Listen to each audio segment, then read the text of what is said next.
नमस्कार, मी पंजाब डक. आज आहे 21 मे 2025 आणि मी आहे माझ्या शेताजवळ. पाहू शकता ते कसा पाऊस पडलेला आहे आमच्या इकडं. म्हणजे जवळपास 10 दिवस झालं सारखा पाऊस चालू. हे ओढे नाले आमचे बांध फुटलेत. 10 दिवसापासून आमच्या शेतामध्ये वापसा नाही आणि या ठिकाणून परत महाराष्ट्रातल्या शेतकऱ्यांना अंदाज देणार आहे. राज्यातल्या सर्व शेतकऱ्यांना सांगू इच्छितो की आज 21 मे, आज पण 21 मेला दुपारी 3च्या नंतर राज्यात पुन्हा जोरदार पाऊस पडणार आहे. म्हणून हा अंदाज म्हणजे हा पाऊस 25 तारखेपर्यंत खूप पडणार आहे. त्याच्यानंतर 26, 27, 28, 29, 30ला थोडा कमी प्रमाणात होईल.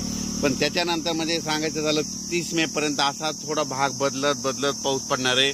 म्हणून राज्यातल्या सर्व शेतकऱ्यांनी काय करायचं, आता काय झालं नेमका पाऊस खूप झाला, जमिनीमध्ये ओल देखील खूप झाली.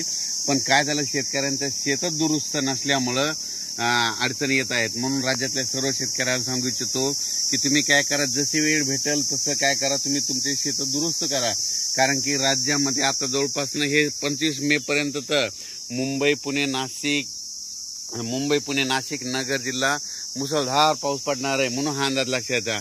आज देखील मुंबईला मुसळधार पाऊस असणार आहे. मुंबईकरांनी सतर्क राहण्याची गरज आहे. म्हणून हा अंदाज लक्षात घ्या. आणि राज्यात मात्र दररोज 2-2 दिवस प्रत्येक ठिकाणी मुक्काम करत हा पाऊस संपूर्ण राज्यावर पडणार आहे. विदर्भात पडणार आहे, पूर्व विदर्भात पडणार आहे, मराठवाड्यात पडणार आहे, पश्चिम महाराष्ट्र, उत्तर महाराष्ट्र, दक्षिण महाराष्ट्र, कोल्हापूर इकडे सगळीकडेच पडणार आहे. म्हणून हा अंदाज लक्षात घ्यायचा.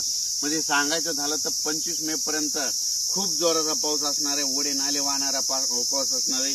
त्याच्यामध्ये वाऱ्याचं प्रमाण जास्त